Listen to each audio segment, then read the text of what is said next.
पृथ्वी आखिर अंतरिक्ष में कैसे टिकी है?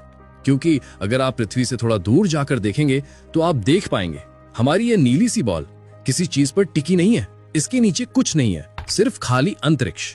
अब देखो, ये रही पृथ्वी की असली तस्वीर, जिसमें साफ दिखाई देता है कि इसके नीचे कुछ भी नहीं है। तो सवाल उठता है, ये पृथ्वी आखिर टिकी कैसी हुई है? अब सोचो, ये कैसे मुमकिन है?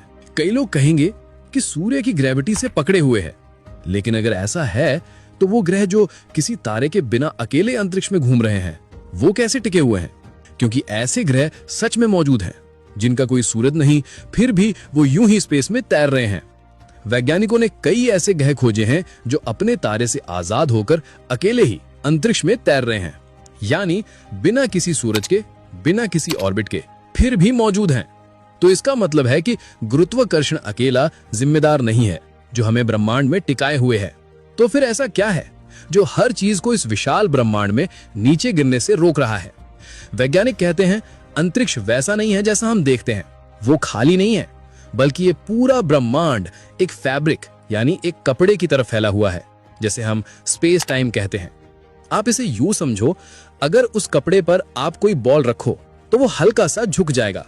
अब दूसरी चीजें उस झुकाव के कारण उस बॉल की ओर खींचने लगेंगी। यही है ग्रेविटी का असली चेहरा। ये कोई अदृश्य ताकत नहीं, बल्कि स्पेस टाइम का झुकाव है, और वहीं से बनती है ग्रेविटी। यानी ग्रेविटी कोई अदृश्य ताकत नहीं, बल्कि स्पेस टाइम का झुकना है, जिससे चीजें एक दूसरे की ओर खिंचती हैं। इसीलिए पृथ्वी गिरती नहीं है, बल्कि स्पेस टाइम के इसी झुकाव पर अपनी जगह पर घूम रही है। अब बात आती है, इस फैब्रिक को थामे कौन हुए है?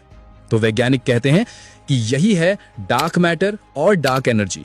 मतलब हमारे ब्रह्मांड का लगभग 95% हिस्सा इन्हीं दो चीजों से बना है, पर इन्हें आज तक कोई देख नहीं पाया। डार्क मैटर उस अदृश्य जाल की तरह है जो गैलेक्सियों को बांध कर रखता है, और डार्क एनर्जी वो रहस्यमयी ताकत है जो ब्रह्मांड को फैलाए जा रही है। यानी हम जो कुछ भी देख सकते हैं, तारे, ग्रह, इंसान, हवा, पानी, वो सब मिलाकर सिर्फ 5% हैं। बाकी सब कुछ वो अदृश्य कपड़ा है जो हमें संभाले हुए है। हम सब एक अदृश्य कॉस्मिक फैब्रिक में तैर रहे हैं, एक ऐसी जगह जहां हर चीज दिखने से ज्यादा रहस्यमयी है।